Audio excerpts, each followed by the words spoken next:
Balance करने के लिए मैं ये भी कहता हूँ कि शादी के बाद बाज़ लोगों ने माँ के ये हुकूक सुने होते हैं ना, तो माँ के कहने पे बीवी पे जुल्म ना शुरू कर दो, ये गलत हो जाएगा। समझ रहे हो कि नहीं समझ रहे? उसका तरीका ये है कि अगर आपकी अम्मा आपकी बीवी पे जुल्म कर रही है, जो कि बहुत सी अम्माएँ कर रही होती हैं, अम्मा तो आपकी अम्मा है ना, उसकी अम्मा थोड़ी है वो। तो बाज़ लोग कहते हैं मेरी अम्मा इतनी अच्छी, उसने मुझे बचपन में पाला, रोटियां पका पका के खिलाती रही है, भूखा होता हूँ तो ये पूछती है, तो मेरी अम्मा चूँकि बहुत अच्छी है लिहाजा वो गलत हो ही नहीं सकती, तो लिहाजा जो सलूक मेरी बीवी के साथ करें मुझे कबूल है। ना ना ना ना ना, आपकी अम्मा है तो आपने उसके साथ अच्छा सलूक करना है।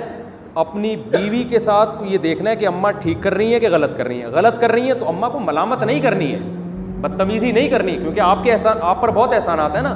फिर उसका कोई तलाफ़ी करनी है कि यार किस तरीके से मैं इसको मैनेज करूं। अम्मा को तो मैं छोड़ नहीं सकता किसी कीमत पे, सही है ना, अम्मा से मैं लड़ भी नहीं सकता। तो कोई तमीज़ से कोई ऐसा बीच का रास्ता इख्तियार करो कि बेगम पे जुल्म भी ना हो और अम्मा भी क्या हो जाए, अम्मा से मामला भी ठीक हो जाए।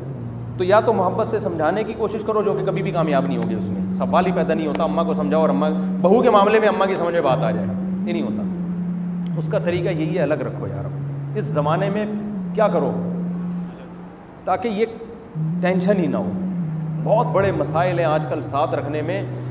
देखो, आदमी को पता नहीं होता कि मेरी अम्मा मेरी बीवी को किस किस्म के तन्हाई में ताने दे रही है सही है ना।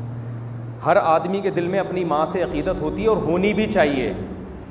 वो अपनी माँ के ख़िलाफ़ इतनी जल्दी आमादा नहीं होता, लेकिन इस चक्कर में वो देखो, बहू के लिए सास है, वो माँ नहीं है। सब सासें बुरी नहीं होती, बहुत सी अच्छी भी होती हैं, लेकिन आपको क्या पता मेरी वाली अच्छी है कि बुरी है? क्योंकि मैं जानता हूँ औरतें जो बहुएं घरों में गई हैं ना, नफ्सियाती पागल हो गई हैं, खुदकुशियाँ कर ली हैं, अम्मा ने टॉर्चर कर करके ना उसका बेड़ा गर्क कर दिया है। शौहर को नहीं पता होता कि ऐसे तंज हो रहे होते हैं, वो जहनी टॉर्चर होकर पागल हो जाती है वो। बिल्कुल ये वाकयात मैं देख के बता रहा हूँ, लेकिन जब बच्चे के सामने केस आता है तो उसकी नौयत बिल्कुल चेंज होती है। वो किसी का बाप भी फैसला नहीं कर सकता कि इसमें सही कौन है गलत कौन है। और बाज़ दफ़ा बहू की तरफ से सास पे जुल्म होता है, ये भी होता है। अम्मा अच्छी भली चल रही होती है, बहू ऐसे तंज करके ना, जैसे बड़ों का कोई एहतराम ही नहीं होता। आजकल के मार्केट में बहुएं एहतराम कहाँ है, शौहर का नहीं है, अम्मा का कहाँ होगा उसकी। वो ऐसे तंज चल रहे होते हैं, अम्मा ने भी जवाब में कोई तंजिया बात कर दी तो शौहर के सामने फिर बीवी के साथ रात को जब तन्हाई में बैठा तो अम्मा का तन सामने आया, इसका वाला सामने आया ही नहीं। फिर आप एम्पायर बन के तज्जिया करने के लिए बैठ गए कि मेरी अम्मा ने पहल की थी, इसने पहल की थी। इतना पेचीदा केस औरतें बना देंगी, आपके सर पे जो बाल बचे हैं वो भी ख़त्म। आप क़यामत तक ये फ़ैसला नहीं कर सकोगे इसमें गलत है कौन। जो ज़्यादा इमोशनल होगा उसको समझोगे ये सही है, ज़्यादा रो रो के सुनाएगा आप कहोगे इस पे जुल्म हुआ है। तो इसलिए मैं तो यही कहता हूँ, खुदा के बंदो, अकेले रहने के भी नुकसानात हैं, इतने नहीं है जितने आजकल साथ रहने। मैंने अपने बेटों को कहा है और परसों अपने घर वालों को फिर कहा है, ये कमबख्त बालिग होंगे ना कमबख्त बुराई में नहीं कह रहा, इन मुस्टंडों को बता दो कि बहू इस घर में नहीं आएगी। उनको मैंने पहले बोल दिया, अपने घर वालों को भी मैंने टाइट कर दिया। परसों मैंने घर वालों को बोला, अभी तो बच्चे हैं, खैर बड़े नहीं हुए, तो हो जाएंगे ना, आज नहीं तो कल इंशाल्लाह बड़े हो जाएंगे। मैंने कहा ये अभी से दिमाग बना रहा हूँ, ये खुशफहमी में ना रहना कि मैं बहू इस घर में ला ले दूँगा। ना ना ना ना, हम क्या सारी ज़िंदगी ये मसले ही बैठ के सुलझाते रहेंगे, ये नहीं होगा।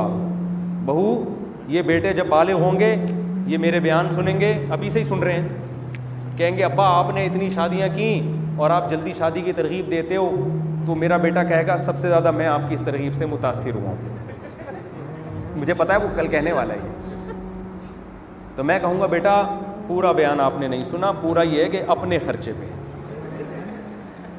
ठीक है ना, आप अपने लिए अलग घर का इंतज़ाम करो, किराए का हो बेशक, कोई हर्ज नहीं है, 2 कमरों का हो। लड़की वालों को दिखा देना भाई वो 1 कमरे पे राज़ी हो, 2 कमरों पे राज़ी हो। जितने बड़े घर का इंतज़ाम करोगे उतने ही बड़े घर की लड़की आपको, क्या ख्याल है, मिलेगी। तो जहाँ आप बोलोगे मैं निकाह का पैगाम इंशाल्लाह वहाँ भेज दूँगी। इंतज़ाम किसने करना है, आपने करना है। और बहू इस घर में रुखसत होके आएगी ही नहीं, क्योंकि अगर आ गई ना फिर क्या मसला होगा। शुरू में तो 3-4 दिन सब माशाल्लाह मुबारकबाद है, मुफ्ती साहब सुना है आपके बेटे के, अब अपनी शादियों से फारिग हुए हैं तो अब आपके बेटे की भी माशाल्लाह सुना है शादी हो गई, माशाल्लाह ज़बरदस्त, और कैसी गुजर रही है। मुफ्ती साहब भी खुश, अल्हम्दुलिल्लाह बहुत अच्छी गुजरी। थोड़े दिन बाद क्या होता है, घर जाएंगे, घर वाले कहेंगे सुनिए 2 मिनट की बात करनी है आपसे। जी, ये जो आप लाए हैं ना बहू, इसको मैंने सिर्फ इतना बोल दिया था कि बेटा रोटी टाइम पे खिला दिया करो पका के अपने मियाँ को, मुझे नहीं। इसने आगे से कोई जवाब ही नहीं दिया। इंसान का फ़र्ज़ बनता है जवाब तो देना, आई बात समझ में।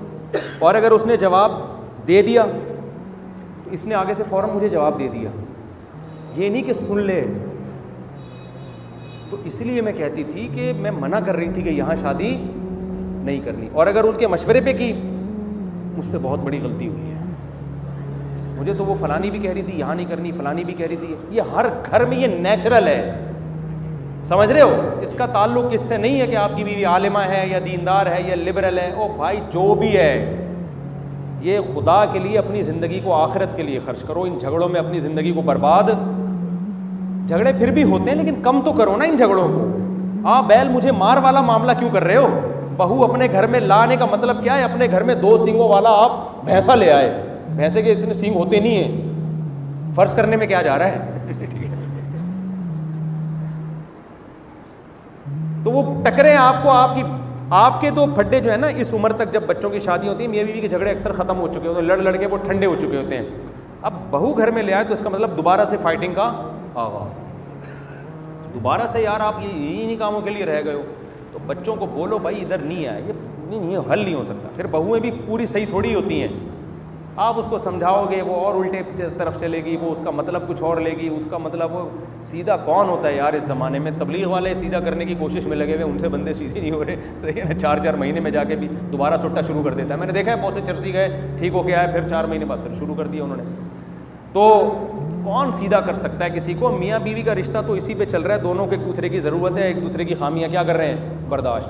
तो वो तो मजबूरन बर्दाश्त कर रहे होते हैं यार, जो मर्ज़ी है। माएँ नहीं बर्दाश्त करती, ससुर नहीं बर्दाश्त करते, उनके बड़े वसाइल होते हैं, वो फिर तलाक की तरफ नौबत जाती। तो बेगम मौलाना थानवी रहमतुल्लाह अलैह बार बार ताकीद करते थे, कहते थे मैं जब बालिग हुआ मेरे अब्बा ने घर अलग इंतज़ाम किया, बोला उधर आएगी इधर नहीं आएगी बहू। हाँ, इसमें बाज़ साइड इफ़ेक्ट हैं इसके, जब बिल्कुल अकेली हो जाती है, घर में रहने वाला कोई नहीं, उसके भी साइड इफ़ेक्ट हैं, उसका फिर कोई हल सोचो। लेकिन खैर, जो अपनी सासों के साथ जो बहुएँ रह रही हैं, अगर वो इत्तेफाक से रह रही हैं तो रहती रहें।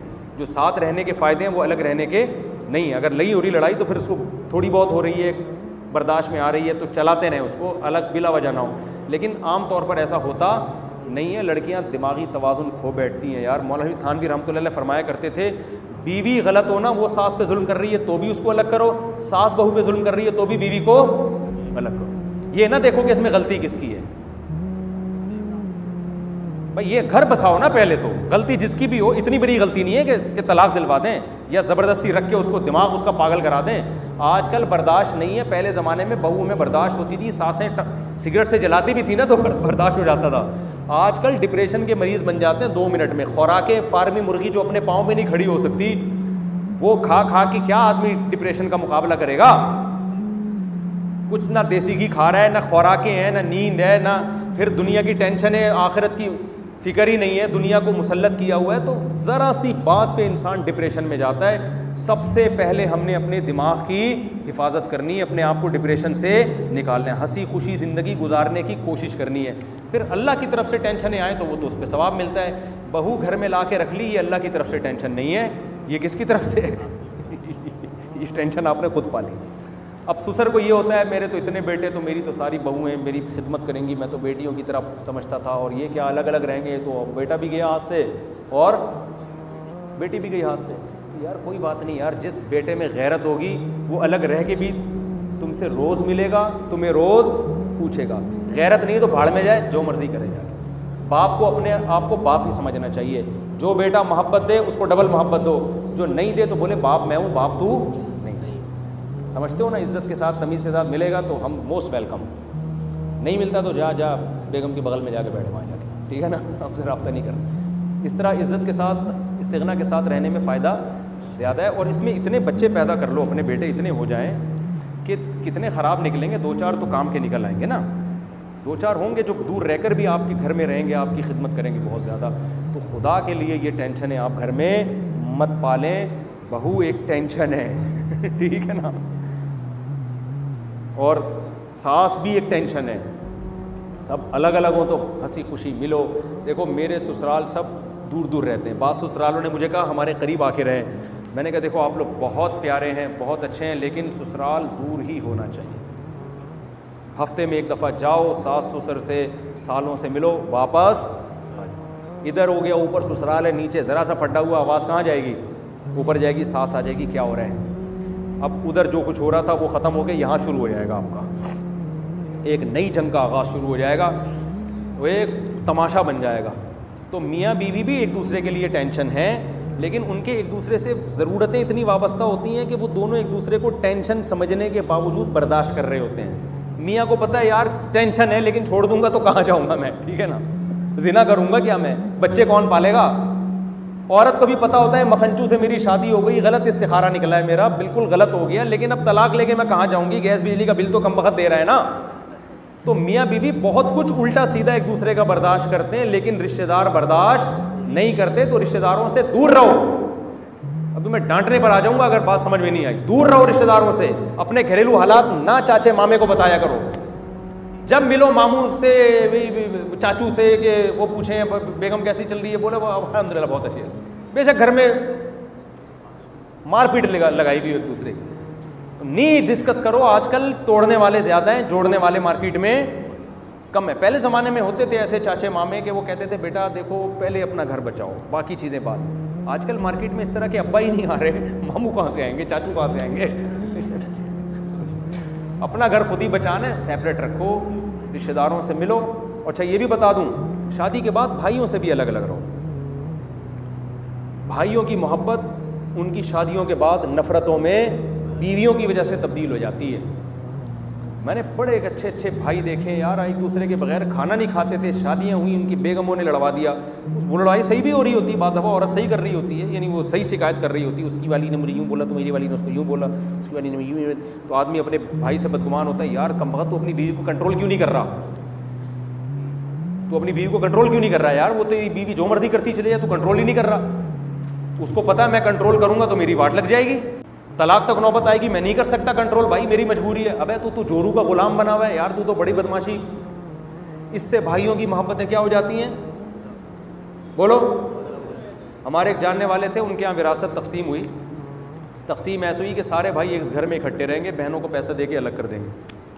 उनकी तो शादियाँ हो गई। तो मैंने कहा भाई ये मेरे से मशवरा ले रहे हो तो ये बहुत गलत हुआ है। सब शादी हो गई ना, सब क्या हो जाओ, अलग हो जाओ। इसके भी नुकसानात हैं, कम हैं, इकट्ठे रहने के बहुत सारे फ़ायदे हैं, लेकिन उन लोगों में जिनके ज़र्फ़ बहुत बड़े बड़े होते हैं, उनकी बीवियां भी बहुत प्यारी नेक, जो भाइयों को आपस में लड़ाना नहीं चाहती, ऐसा नहीं होता। आजकल मार्केट में जो चीज़ चल रही है हम उसी के हिसाब से चलेंगे। सोसाइटी में अलग अलग रहो, भाई से मिलो, मिल मिला के चाय पियो और खाना खा के आ जाओ। ईद पे अब भाई को बुला लो, भाई आप अपनी बेगम के साथ आइएगा, भाभी के साथ आइएगा, दावत की, अब तशरीफ़ ले जाए, अब दफ़ा हो, यानी तशरीफ़ ले जाएँ अब आप। ये उबर मैंने मंगवा ली है, 2 घंटे हो गए, 3 घंटे हो गए, अब फसाद होना शुरू, सही है ना। क्योंकि 3 घंटे में ऐसा होता नहीं है कि औरत नेगेटिव बात शुरू ना कर दे। 3 घंटे तक तो अलैक सलैक सलाम दुआ, और भाई ईद पे बड़ा मज़ा आया, आपने क्या बकरीद पे क्या कहा, हाँ हमने भी अल्हम्दुलिल्लाह बहुत अच्छा है। उसके बाद 3-4 घंटे के बाद फिर ख़वातीन को ना, ये सारी बातें पॉजिटिव वे में जा रही है, कोई डिप्रेशन सी हो रही है, कुछ क्या हो रही है, टेंशन हो रही है, अब कुछ लड़ाने की बात होनी चाहिए। ये होता है, नेचुरल है। तो अब थोड़ा सा कुछ उल्टी उल्टी बातें, तो वो उल्टी उल्टी शुरू, और फिर ऐसे ऐसे प्यारे प्यारे खूनी रिश्ते खुदा की कसम टूटते हैं। भाई भाई से लड़ता है, मुंह देखना पसंद नहीं करते यार। भाइयों का रिश्ता तो पहले था यार, ये तो बाद में आई है ज़िंदगी में। मैं ये नहीं कह रहा इसको छोड़ो, ना इसको छोड़ो ना उनको छोड़ो, समझते हो। अलग अलग रहो, इकट्ठे मत रहो, सब अलग अलग अख्पल तरीके से ज़िंदगी गुजारो, और ताल्लुक़ सबसे अच्छा रखो, सही है ना। मुझे कितने लोग कहते हैं तीनों घर वालों को एक साथ कर दो, खर्चा आधा हो जाएगा। मैं कहता हूँ यार बहनें नहीं रहती हैं आजकल एक साथ, भाई नहीं रहते, अब तुम सोगनों को बोल रहे हो एक साथ रखो, मैं कहाँ रहूँगा। हमने भी सबको अलग अलग रखा हुआ है ना, इसको उधर का पता ना उनको इधर का पता, सही है ना। एक आदमी ने ऊपर नीचे बेगम को रखा हुआ, ये वाली देख रही है कि ये उधर बैठा हुआ है, वो टाइम नोट कर रही है, इतने मिनट इतने सेकंड हो गए, कम वक्त उठ ही नहीं रहा वहाँ से। फिर जब इधर आया तो वो वाली स्टॉप वॉच लगा के बैठ जाती है। दोनों की लड़ाइयाँ। मैंने कहा इतना दूर रखो कि इसको यही ना पता हो कि तू मदनी मस्जिद गया हुआ है या उससे मिलने गया हुआ है, तू फिल्म देखने गया हुआ है या बीवी से मिलने गया हुआ है, इतना दूर रखो। अच्छा, 2 शादियों के बाद एक फसाद बहुत सामने आता है, मोबाइल ऑन रखते हैं। अब एक आदमी ने की, वो दूसरी के दूर दूर रखा हुआ है, उधर बैठा हुआ है, तो इधर वाली बेगम पूछ रही है कहाँ हो, पूछ रही है कहाँ हो। अब ये झूठ बोलता है तो पकड़ा जाता है, झूठ थोड़ी चल सकता है, सच बोलता है तो एक टेंशन की, अच्छा वहाँ बैठे हुए हो, यहाँ तो 10 मिनट बैठे थे। मैंने इसको समझाया कि देखो, और आप लोग को भी समझा रहा हूँ, चाहे जिनकी एक है ना वो वाले भी, बेगम से बोलो जब मैं घर में हूँ तो मेरा तुमसे रब्ता है, कोई शिकायत कोई भी बात हो मुझसे करो। घर से बाहर का मतलब मैं घर से बाहर हूँ, मैं फ़ोन उठाऊँगा ही नहीं, जो मर्ज़ी करना है करो, इल्ला ये कि कोई इमरजेंसी हो जाए तो फिर एक मैसेज भेज दो। तो मैंने भी ये बहुत भुगता हुआ है। मुझे तो 3 जगह से कॉलें आ रही होती थी, कहाँ हो, क्यों हो।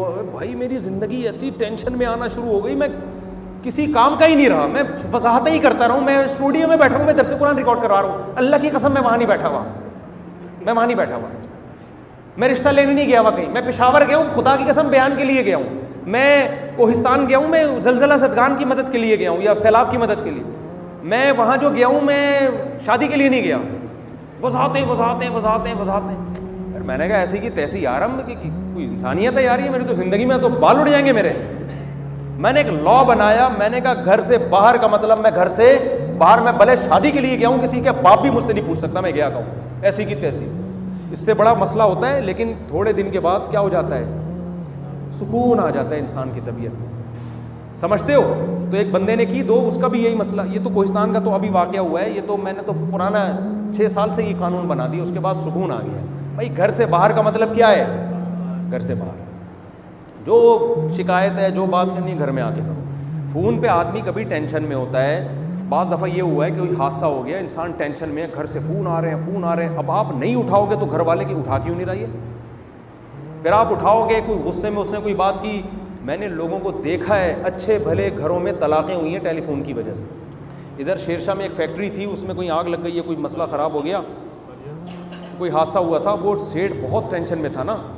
अब टेंशन में घर से मुसलसल बेगम के फ़ोन आ रहे हैं। उसने कई दफ़ा बेगम को समझाया हुआ था, बेगम फ़ोन ना किया करो वक्त बेवक्त, मैं मीटिंग में होता हूँ मैं, लेकिन बेगम फ़ोन करी थी, उसने गुस्से में फ़ोन उठाया। वो एक जब कोई बंदा मर जाए तो फैक्ट्री का जो मालिक है उसको तो बहुत टेंशन में होता है ना वो। उसने उठाते ही फ़ोन पे 3 तलाक़ें दे दी बीवी। गलत किया, जाहिलों वाला काम किया, लेकिन ये काम भी तो गलत है ना कि आपने इतनी अथॉरिटी दी हुई है कि जब चाहो जो चाहे फ़ोन कर ले आप।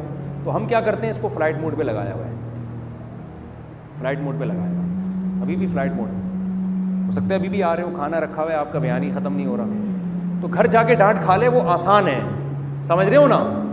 घर जाके फ़ोनों पे ये चलते रहेंगे, बदतमीज़ी भी हो जाती है किसी से, ये सब नेचुरल है घरों का में, ये सब कुछ हो रहा है। तो घर से बाहर आप बेगम को बता दो मैं फ़ोन नहीं उठाऊँगा, कोई इमरजेंसी हुई है, खुदा न ख्वास्ता किसी की टांग टूट गई है, तुम्हारी अम्मी आ गई, अस्तग़फ़िरुल्लाह, ये तो इमरजेंसी में नहीं आते, तो खुशी की बात है, कोई भी ऐसी इमरजेंसी हुई है तो मुझे मैसेज भेज दो। और उसूल ये है कि जब तक कोई बहुत इमरजेंसी वाला मैसेज नहीं होगा मैं रिप्लाई नहीं करूँगा, वरना होता ये है कि मैसेज आया, आप नहीं रिप्लाई कर रहे, आप टेंशन में हो या आप नहीं चाह रहे रिप्लाई करना, आप चाह रहे हो रिलैक्स होने के लिए मैं बाहर निकला हूँ, तो फिर वो मैंने 3 घंटे से मैसेज भेजा हुआ है, अब तक जवाब क्यों नहीं आया। तो आपने घर में उसूल बना देना, जवाब खुद चल के आपकी खिदमत में आएगा। मैसेज पे जवाब देना बेगम मैं आपकी तौहीन समझता हूँ, मैं आपकी ये तौहीन बर्दाश्त, ऐसे डायलॉग मारो, मैं आपकी इंसल्ट पर मैं खुद चल के आऊँगा, जब घर में आऊँगा तो आपको मैं जवाब, फ़ोनों पे नहीं होता। फ़ोनों पे जब सेटिंग चल रही थी उस वक्त तक सही था बस ठीक है। वो कहेगी कि उस वक्त तो फ़ोनों पे बड़े राब्ते हो रहे थे, कोई बेगम वो आपको फंसाने के लिए हो रहे थे, आप फंस गई हैं, मैं भी फंस गया हूँ, आप भी फंस गई हो, अब हमें फ़ोन पे क्या दर्द। तो ये बहुत ज़्यादा डिप्रेशन में जाते हैं, ऐसे ऐसे लोगों के हालात हैं। लोग कहते हैं यार बेगम का फ़ोन आता है ना, हम यूँ यूँ काँपना शुरू हो जाते हैं, जब नहीं उठाया तो टेंशन, उठा लिया तो पता नहीं क्या कह रही हो। और वॉशरूम में बैठे होते हैं, फ़ोन बजता है, कह रहे हैं वॉशरूम में तसल्ली से नहीं बैठ सकते, क्योंकि अगला फिर मैसेज आएगा कि उठा क्यों नहीं रहे, तो आप कहोगे मैं वॉशरूम में था, झूठ बोल रहे हो, घर से तो वॉशरूम से फारिग होकर गए थे, दोबारा वॉशरूम में कैसे चले गए, क्या जवाब है यार? बाज़ दफ़ा आदमी दोबारा चला जाता है, तसल्ली नहीं होती उसको। इतनी बदगुमानियाँ होती हैं ना। और बेगम के मामले में भी यही उसूल रखो, उसको रिमोट कंट्रोल की तरह उसका ताक़ुब करना। अम्मा के घर गई है तो तमीज़ से बैठने दो यार, फ़ोन करके अम्मा ही के गई हो ना। आमतौर पे मर्द ये काम करते नहीं हैं, मर्द तो कहते हैं गई है तो अल्हम्द से अल्हम्दुलिल्लाह बैठो यार, हंसी खुशी ज़िंदगी गुजारो। लेकिन बाज़ शक्की होते हैं, वहमी होते हैं, वो भी टॉर्चर करते हैं। ये भी गलत है यार, इतना शक। कोई जब तक कोई यकीनी बात ना हो, खाम में उसको अपनी लाइफ में एंजॉय करने दो यार। वो अम्मा के घर जाके वहाँ से वो बर्गर खाने चली गई या अम्मा के साथ ही जा रही है ना, तो जाने दो यार, अम्मा का घर है। तो नीच तबीयत का आदमी वहाँ भी ये क्यों कर रही हो, ये क्यों नहीं कर रही। अच्छा, ये भी नीच घटिया तबीयत के लोग सामने आए हैं। बेगम को ना हर महीने कुछ अमाउंट ऐसा देना चाहिए, अल्लाह ने अगर गुंजाइश दी है, कि उसमें उससे पूछो नहीं कि कहाँ खर्च कर रही हो। पॉकेट मनी जिसे कहते हैं, वो हर आदमी की अपनी माली हैसियत से होती है। करोड़ों रुपए आदमी वो 1 लाख भी दे सकता है, 5 लाख भी दे सकता है। एक मुतवस्सित आदमी 5000 भी दे सकता है, 500 भी दे सकता है। वो तो हर आदमी की माली हालत। उसमें बेगम को दे के भूल जाया करो ये क्या कर रही है। ये भी हज़रत मौलाना अशरफ अली थानवी रहमतुल्लाह ने लिखा है कि जो होम हाउस वाइफ होती है ना, जिसकी जॉब नहीं है, उसके हाथ में कुछ पैसा होना चाहिए। ये आज की ज़रूरत है हमारे मुआशरे की। बाज़ लोग कहते हैं हम जब तुम्हारे सारे ख़र्चे पूरे कर रहे हैं तो हमसे पॉकेट मनी क्यों ले रही हो। यार इज़्ज़तदार आदमी, ये इज़्ज़त के साथ ज़िंदगी गुजारने के लिए ये ज़रूरी है कि आपकी जेब में कुछ अमाउंट ऐसी हो जिसमें कोई आपसे पूछे नहीं। बेटा भी चाहता है कि मेरी जेब में कुछ पैसे हों। अब्बा तो कमा रहे होते हैं, तो बच्चों को भी कुछ जब थोड़े समझदार हो जाएं, छोटे बच्चों को नहीं बल्कि हम तो छोटे बच्चों को भी दे रहे होते हैं। अब जुम्मे के दिन में लाइन लगाए हुए बच्चे खड़े होंगे, अब मैं थोड़ी पूछूंगा क्या हाँ कोई नुकसानदेह चीज़ खरीदनी हो तो एक अलग बात। तो पॉकेट मनी बेगम को कुछ हर महीने आपने पहली तारीख को दे दी, उसके बाद पूछो नहीं कि क्या कर रही है। ये भी घटियापन है। उसको अपनी हिसाब से वो जो मर्जी करे, अपने मामू को दे, अपने चाचू को दे, या कुछ खरीद ले उससे, कुछ भी करे, चर्स हीरोइन ना ले, बस कोई हराम काम ना करे। जो भी कर रही है, ये घटिया आदमी होता है जो बार बार पूछ रहा है ये क्यों खरीदा तो वो क्यों नहीं खरीदा। अबे थोड़ा ज़र्फ क्या कर ले, थोड़ा बड़ा कर ले यार। दूसरा, इससे भी अहम ये कि बेगम को अब्बा की तरफ से जो पैसा मिले या जो उसकी अपनी अर्निंग हो, जो जेवर वो लेकर आई है, उसके बारे में भी कभी मत पूछो कि इन पैसों का तुम क्या कर रही हो। अल्लाह का शुक्र है मेरा ये मामूल है, मैंने ना घर वालों से कभी पूछा। मैंने खुद अकाउंट खुलवा के दिया, घर वालों को नहीं पूछा कि आपके अकाउंट में कितने पैसे पड़े हुए हैं, इतने हैं तो कहाँ से आए हैं। कितने भी हों, मैं नहीं पूछता कि ये पैसे आए कहाँ से। भाई अगला शौक़ से खुद ही बता दे कि वहाँ से हैं तो बता दे, नहीं बताया तो हम क्यों दबाव डालें। कभी कोई किसी को गिफ्ट दे देता है, कभी कोई अब्बा की तरफ से मिल जाता है। आजकल ये जो दामाद लोग हैं ये क्या कर रहे होते हैं, ये ससुराल के पैसे पे नज़र लगा के बैठे हुए हो। तुम्हें अब्बा की तरफ से इतना पैसा मिला, बताया ही नहीं तुमने। क्यों बताया भाई, आपको आपका क्या है। उसको मोहब्बत होगी और आप में लालच भी नहीं होगी, वो बता देगी। मोहब्बत है लेकिन उसको पता है ये लालची है तो फिर नहीं बताएगी, उसको पता है मांगेगा पैसे मुझसे।